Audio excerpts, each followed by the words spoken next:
Yo, what's good? Welcome back to another episode of the Henny Nice Podcast. As always, I'm your host, your brother Jay White.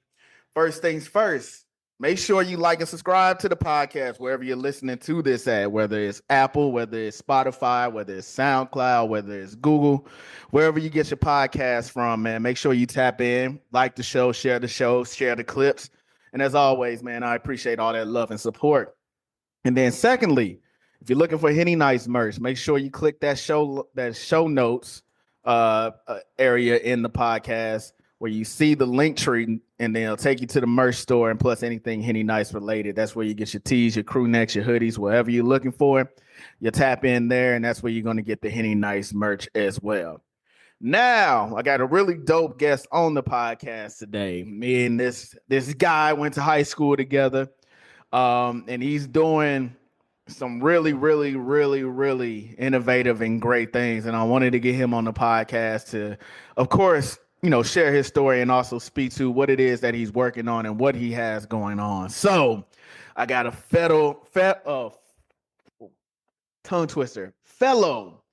Corner Ritter alumni on the podcast. My guy, Mr. Dennis Campbell himself. How you doing, bro? Man, I'm chilling, bro. I can't complain, man. Locked in, man. Trying to, yes, sir. Make the best of everything, man. Loving life. That's what I can really say for real. Yes, sir. Mr. In and out the airports, Mr. Meetings, Mr. Busy. It's a good time. It's a good thing to be busy right now. So I wanted to get you on the podcast because me and you have talked about it before, and just speak about the things that you have going on. We also had I'll bring it up later in the podcast, but a post of mine speaking about social media, and you had some great insight to that as well, and a great viewpoint that I think should be spoken about now that we're pretty much really in depth and advanced with how social media how far it has come, and some of the benefits of it, as well as some of the overdoing it, I will call it, and some of the negativity and negative things that can come from the use of social media. But first, I always give my guests the floor to basically tell their backstory, and allow them to have the floor in order to tell their story so that it's not told for them. So for anybody that may not know who you are, who are you and what it is, and how have you come to get to this point in your life, in your career, and what it is that you're doing? So the floor is yours, my boy. No, for sure, man. Appreciate you for having me on the platform, Brody. For sure, man. I love what you're doing. The consistency with it is one of the reasons. Like, I've started to get to this podcast run. I wanted to definitely take the opportunity to just come link up with you. So appreciate you for having me on the platform for sure. Absolutely, for sure, bro. And then so myself, man, personally, man, I when I now start looking back on like who I am, because I've been talking about this a decent amount recently. It's more about me knowing that I had a purpose for a really long time, and that purpose was like this thing that kind of just kept me focused, even though there were so many other things that could have distracted me on the pathway I was on. So like my lane, I chose this pathway of going down a technology-driven lane as an entrepreneur very early in my life. It was probably like when I'm 13 or 14 years old. I'm passionate about going in a certain direction, but I'm just reaching for different things that may not be as accessible to me in the environment and the space that I was growing in. So ultimately, for me, like, I started out in St. Louis and I found passion in something, but I was really entrepreneurially driven first. So I'm more this kind of guy that's really liking the economics of everything. But then there's this lane of technology that's an emerging thing that very few people in my community are taking full advantage of. And I'm just like, and you remember like this, there was a moment in our high school career when Facebook like took over, and it was like everybody in our community, like inside of our school, everybody was on this platform.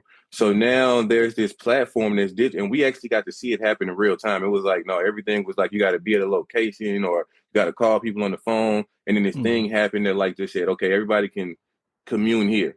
All right. Yeah. When I saw that, what it did to me at 14 years old, it was like within 6 months, I was like figuring out who made this. Like, how did they do this?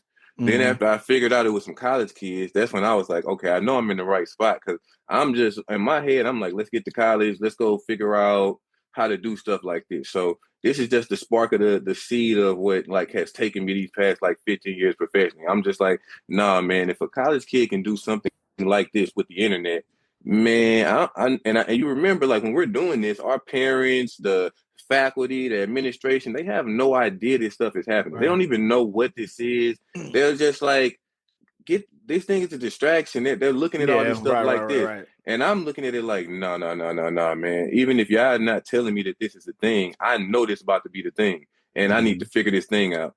And that just became my thing for like them next, like from my sophomore, junior year on up. I was just like, all right, let me figure out how to get into these places. I go to college, and when I moved to Atlanta from St. Louis, I go to Georgia Tech, and I'm right in the middle of Atlanta, and I'm learning high level technology, research, and all of these different things. I go and study to be an engineer. So I become an engineer in that time period. And it's one of those things where engineering opens up doors for you that these were the kind of doors that I needed from my perspective to be broadened. So ultimately, Mhm. I took that pathway of an engineer. But ultimately, I was always an entrepreneur even before I was an engineer. So most engineers, their style is more I'm just going to keep solving problems, solving problems, solving problems. And that's how, when I was in my engineering mode, I had to be a really, really good problem solver and a system designer and all of these things.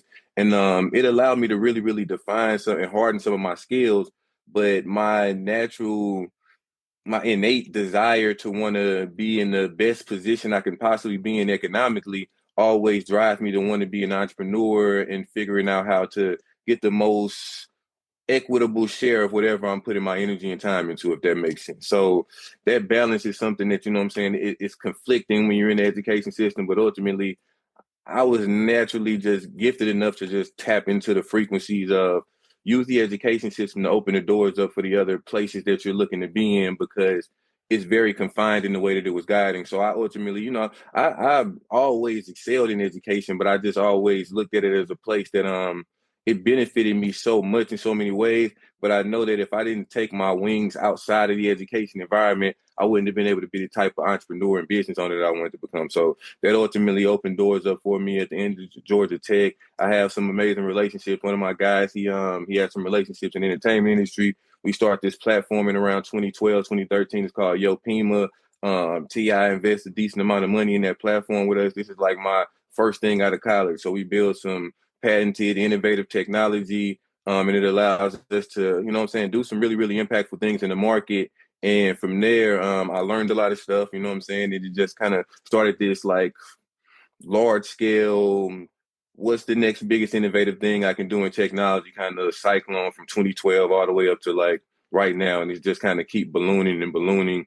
And I'm blessed, bro. I just feel like it's one of those things where I kind of pursued a certain lane that allowed me to kind of get into a lot of different industries. Like since that company that I kind of pivoted into politics, I went into like multiple different verticals in social media. Eventually got into like the NFT and crypto space and going in all of these different verticals. It's just allowed me to have insight in different ways.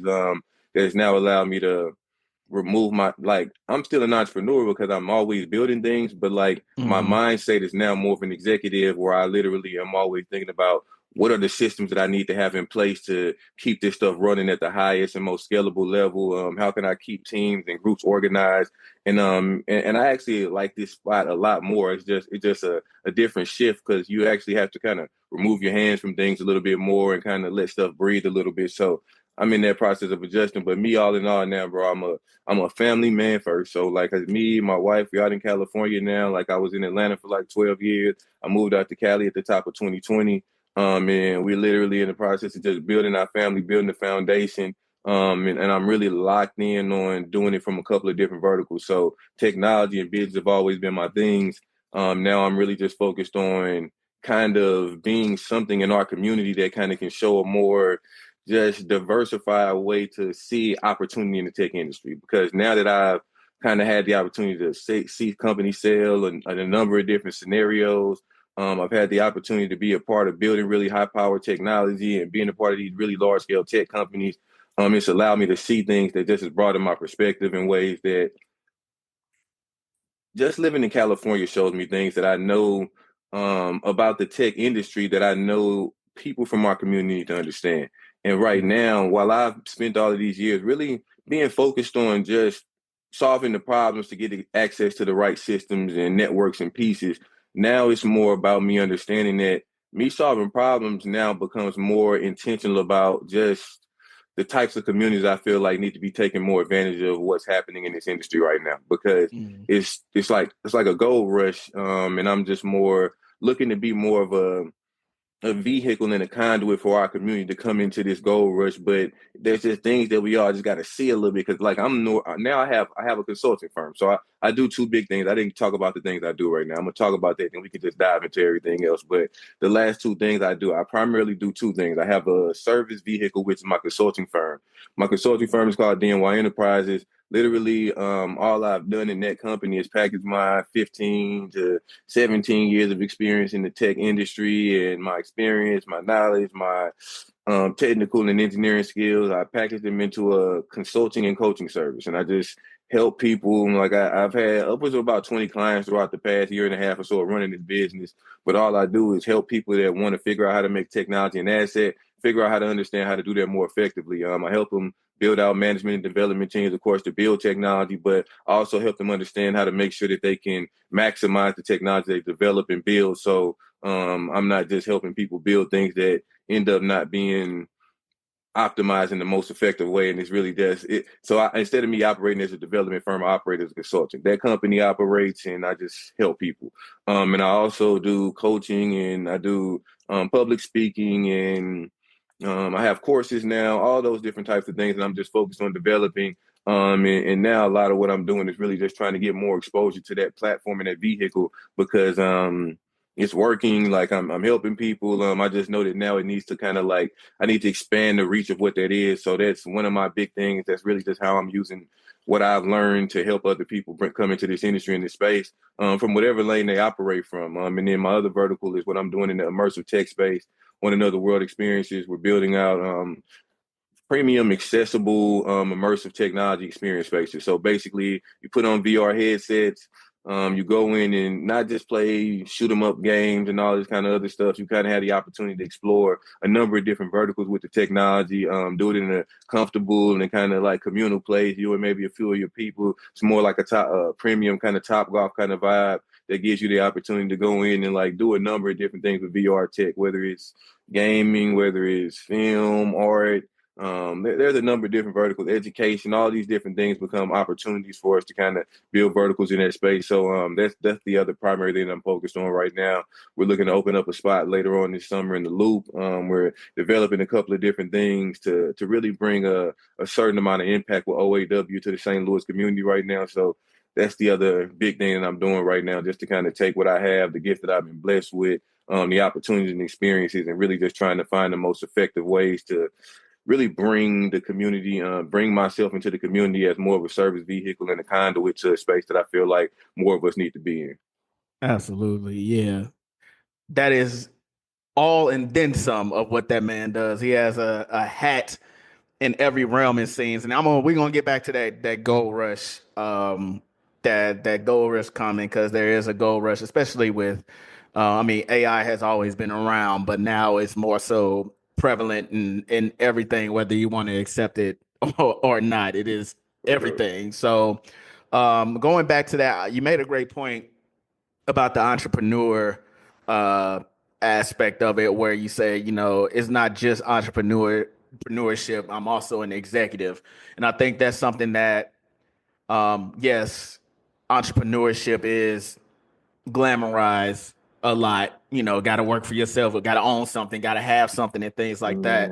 Mm, But you also say, like you said, you're also an executive, you're also the entry level employee, essentially. You're all of these things. So from your perspective, what are some things that you have found in your entrepreneur journey that were eye opening and was like, all right, okay, I feel like I belong, to things that were not something so great, where you was like, mhm. damn, I didn't even consider that. Damn, I didn't see this coming, because there are peaks and valleys when it comes to For that. sure.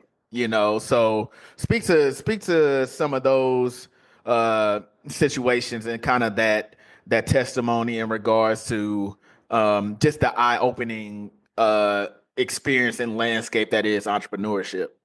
No, for sure, bro. So yeah, entrepreneurship is definitely a roller coaster. It's literally I describe it as a roller coaster that's forever ongoing, and peaks and valleys intensify as you continue to grow and get better. So as you grow up in levels in entrepreneurship, all it is the highs get much higher and the lows tend to, if you get better, the lows get lower, but they get lower slower if you get better at the way that you're trying to do this because you know this stuff is coming. I now have developed this thing where I brace myself for the impact of evolution. Like it's like when you're going so hard, you know there's going to be times where your energy will end up being depleted. So focus on energy non-depletion systems the whole time you're going hard.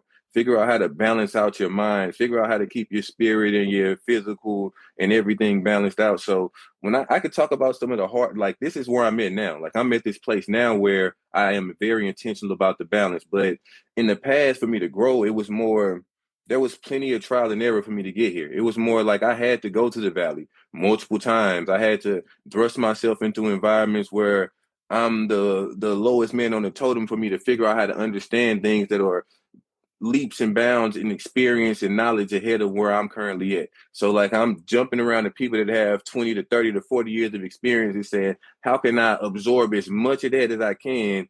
And that comes with a whole lot because once you do Hmm. that, it's like I'm not really just I like learning. I like getting information, but I do not like doing it without application.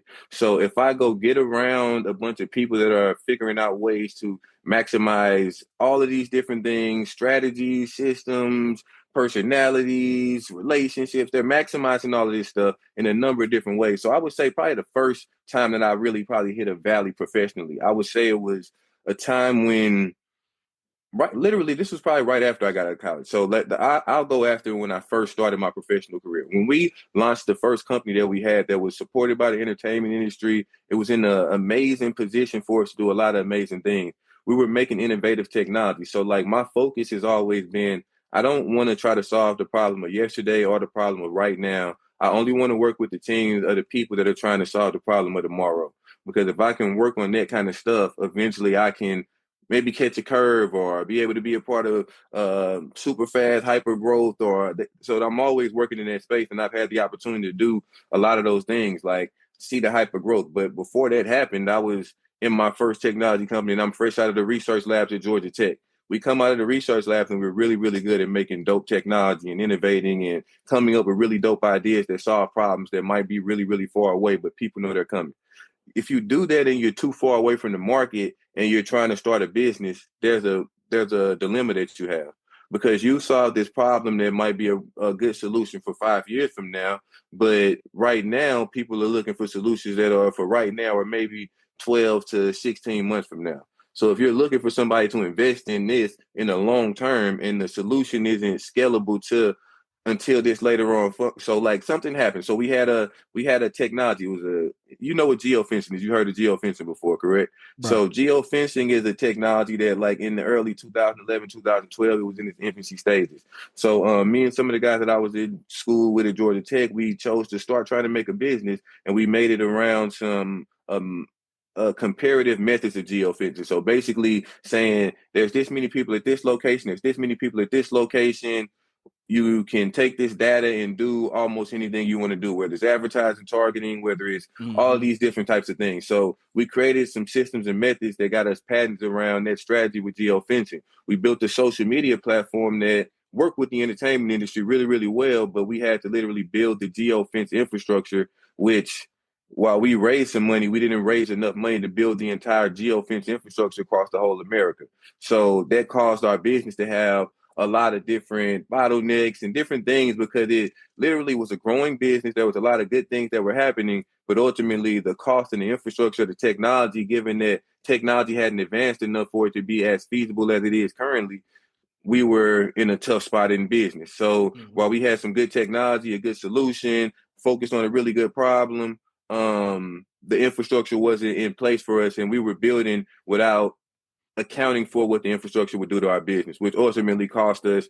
It didn't. It definitely forced us to have to pivot out of the business, So like after 2012, 2013, we're pivoting out of that business, but we're walking away with patented technologies and understanding of the market in a different kind of way. So, but this was Mhm. a hard time. Like if you understand, like after somebody invested a lot of money in you, we did deals with like Live Nation, and we're going on tour with all these with Wayne and Two Chains and all this kind of other stuff. They're taking our application all around the country. All of these things are happening for us, but there's the limit in the back end infrastructure of our business model that there was nothing that we could do about it other than probably go raise another maybe 15 to 20 million dollars, which that wasn't the we weren't at that place in the company where that made all the sense in the world yet. So it was a tough Mhm. spot.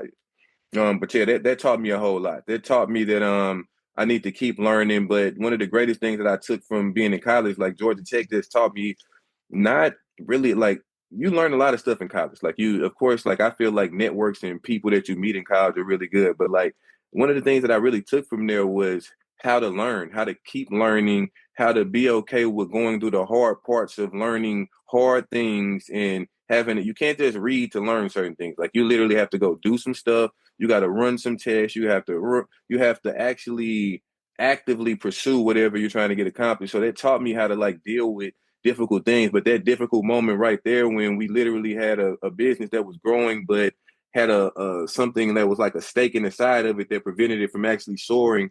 This thing ultimately forced us to have to learn something about business in that moment that was very tough, but it ultimately kind of prepared, especially my mind, for the ability to adapt to almost anything that comes to you in business. And then ultimately now, every time a trial comes, I look at it different every time it happens. So now it's more, but I lose the like there was maybe jitters the first few times I'm taking large scale risks when I'm a younger man and when I'm um understanding that these risks are affecting everything around me, the ethos of all of my family. Like everything I'm doing is not a it's never a just me decision. Like my decisions are Mhm. all always impacting a whole bunch of other people. So now I'm more cognizant of it now, but I'm ultimately at a level where even when I look back at the other stuff, that's probably one of the biggest moments. But it's happened multiple times since like 2012, 2013 when that happened in different phases. But like if I think about the last 5 years, I can be in tough moments, but then I can just look at the full spectrum and it just kind of lets me know that, man, the tough moments only weigh so much against how many Mhm. other great things God is like just consistently put into your pathway, how many great opportunities, people, like these things like this. When I just like I put everything on a scale every time I think about the tough stuff. This is really how I deal with it. You know what I'm saying? It's more like, man, I could put it all on a scale and I could process this as, man, I'm dealing with something tough right now, or I can look at the last 5 years of data, the last 15 years of data, 20 years of data, and be like, yeah, man, you done dealt with a lot of tough stuff. You feel me? Like Absolutely. it Right. comes to being that. But yeah, that's probably one of the biggest, most critical moments that as an innovative business creator and an entrepreneur, it ultimately taught me how to pivot, but also keep being open to learn how to be more effective at how you're bringing things to the market. Yeah, for sure. And I'm with you on the terms of, okay, how is this applicable to everyday life? To how is it actually going to impact the day-to-day processes, the day-to-day lives of individuals? Is it going to make their lives better? Is it going to make some situation better? Are you going to foresee or forecast some situation that somebody may not have even thought of, for sure? And that just speaks to the experience outside the classroom. Like you can be extreme. We all know you can be extremely book smart or whatever, but until you're in a situation where it's essentially live rounds or Mm-hmm. whatnot, all the book smarts, it really doesn't matter until you can apply it to a real life situation or some sort of case study or something where Right, you have facts. to apply it, you know. So I definitely am proud to hear that, you know, even with that situation with the geofencing, it was an experience for you and you learned from that and you came away like, damn, I got a patent for this. I know I can. We're capable of building this infrastructure for this. Okay, it didn't work out in this space, but we can take this and apply it to someone else, and that Of speaks course. back to the evolution, and that's just with people, and that's with business, and that's with anything in general. Being able to be flexible and be able to change with the times, especially from 2012 to where we are now. Like you said, when we were in high school, social media had been around in various shapes and forms. Like it was, Black Planet and MySpace, but Facebook was really the thing that like took it to the Exploded. next, yeah, took it to the next level. There was a like we say, there was a barrier of entry. You had to have a school email address to even get on the platform. Now everybody literally and their mama can get on the platform. But before then, it was this isolated community basically it was built around your school because Hmm. Cardinal Ritter had its own community, and then as everybody joined this, that, and the third, it just expanded and expanded, and then people wanted to know what it was, what was it about. It kind of also reminds me during the pandemic of how Clubhouse came around as well. Yeah, Like definitely. Clubhouse was invite only, and then it just blew out, and unfortunately, it fizzled out, in my opinion. Very much so. But um, speaking of social media, like I said, I wanted to touch on this topic. I made a status, I want to say maybe like 2 months ago or whatever, basically centered around the fact that we share so much, and it could be a good thing and a bad thing, but we share so much or can share so much of ourselves on social media to the extent where sometimes I think now that I'm at 36. Sometimes it's like I feel like the pendulum has swung so far to the right where we share everything or offer our insight on everything. Like specifically like how conversations used to happen in the household, right? Like you may have some insight or you may speak about an experience or something in your familiar setting or whatever that may just stay in your familiar setting. But now with social media, you are now able to share thoughts in an instant. Like as soon as a thought comes to you, you can post it. And while that can be a good thing because in essence, social media builds community and it helps. It is a benefit because you may not, for people who may be from St. Louis or maybe from Cali or maybe from Atlanta who've moved to another city across the country, what I'm saying? You don't have that leg to stand on in terms of when it comes to family or whatnot. You're a fish out of water. You're in a whole new environment and things like that. So your friend group and your social group, you're starting over from scratch. Whereas home, you can link up with your family. You can link up with your friends or whatever. So social media does a great job of providing that connectivity and letting people in to know your thoughts and also building a community of people that could be anywhere in the world. So in that instance, it is extremely great. It is extremely beneficial. On the flip side, and where I'm kind of falling is I feel like we might be sharing a little too much. Yeah, for And sure. just because you have a thought doesn't necessarily mean you should share it. And I'm not saying whether it's a good thought or a bad Hmm. thought or whatever. Sometimes it's like, mm, you know what? I think that, but I'm gonna eat that. You know what I'm No, saying? for sure, for And sure. so you brought up a good point, which also prompted us being on the podcast together. But with you working in that space and just also day to day experiences or whatever, you're not solely entrepreneurship. You are, like you said, a Hmm. family man. You're raising Hmm. kids who will have all this stuff at their hands when it comes time, and you decide that, like, okay, I'm entrusting you with this, or I'm okay with you being on Instagram, or I'm okay with you being on um, Facebook if they want to be on Facebook.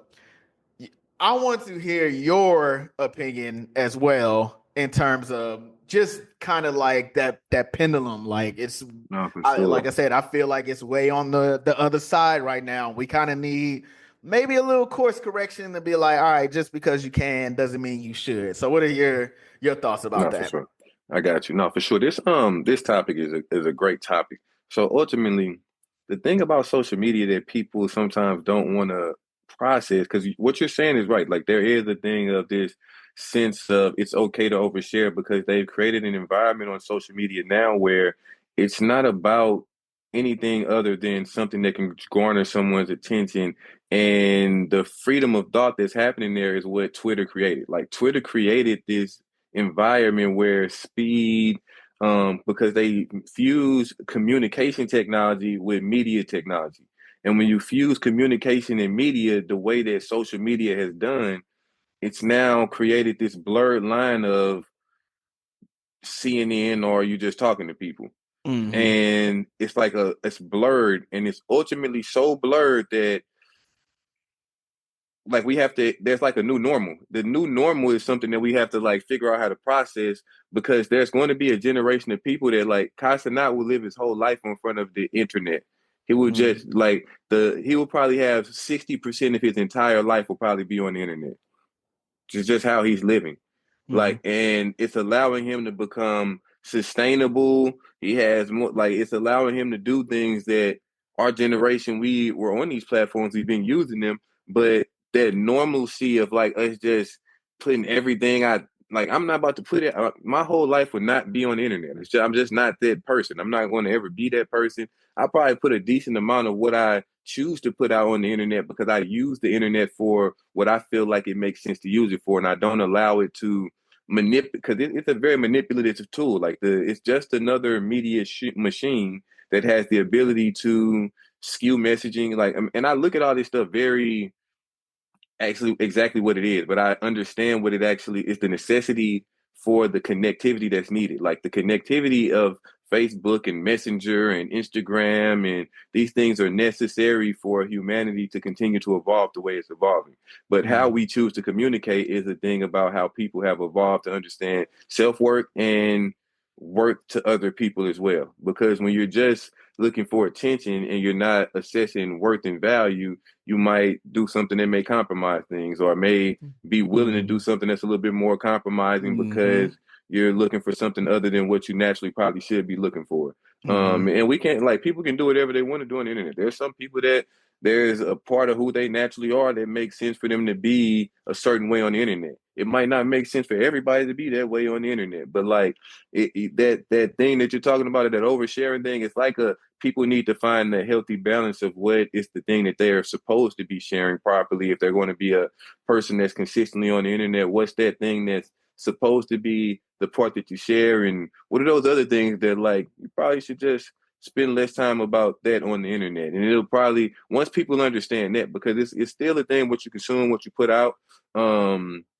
And what you put out on the internet is it should be a little bit more intentional, even when kids are like much more free flowing, like what they do on gaming and all these other Twitch platforms and all this kind of other stuff. These things are places where they're going to naturally give a lot of rawness that like leaves parts for interpretation. Now it's like it's not like scripted TV. It's like no, you're doing everything right here for hours and hours and hours. So it's a thing that I just think us as a generation that came into this stuff later, we have to like start looking at it from a lens where we need to start if we're going to give, because I'm not going to have my children on the internet like that. My child, I'm not looking to have them all over the internet.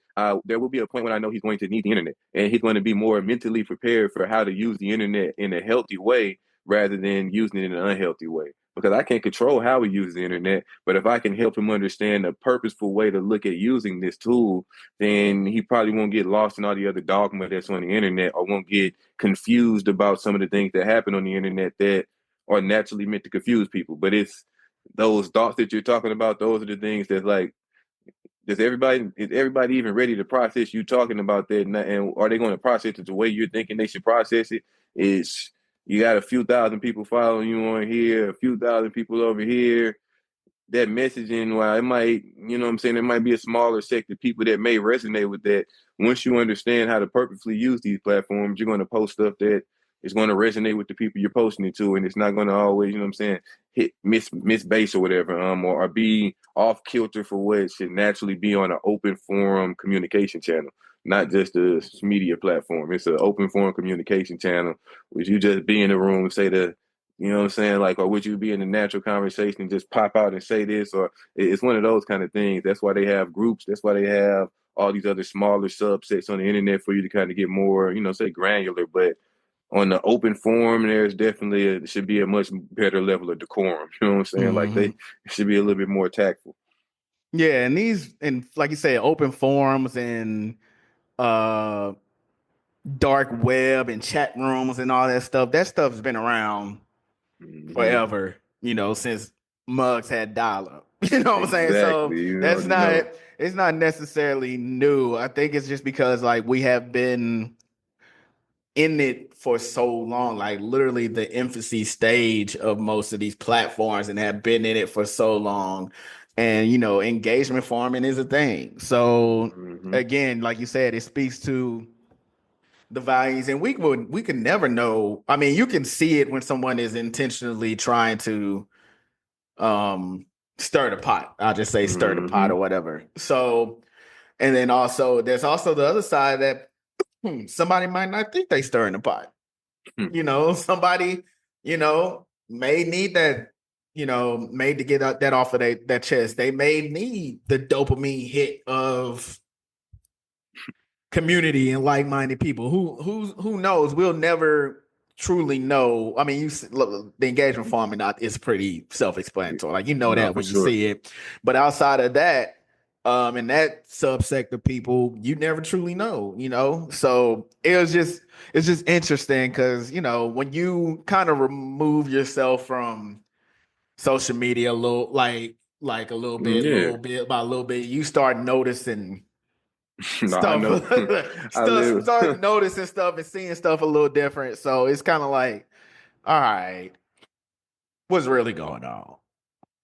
And so it's like, is it gone too far to the left? Is it like where? But like you said, it needs to come back to some sort of middle ground. So I definitely agree, bro. So go ahead and tell people where they can reach out to you and find more about your business and just get in touch with you.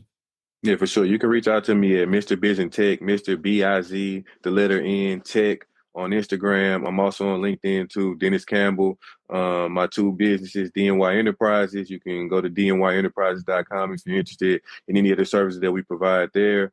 And on another world experiences, we will be doing a lot of different things across the city. You can find us at OAW Experiences on Instagram, and the site is on another world. So yeah, you can check us out there. Stay in tune with everything on another world. And again, like if you never need any type of technology based resources, knowledge, insight, my consulting firm is a vessel to the community to just kind of help more people take advantage of the technology industry. So yeah, that's everything, man. Appreciate your time, Jay White, bro. Appreciate the platform. Of And course, bro.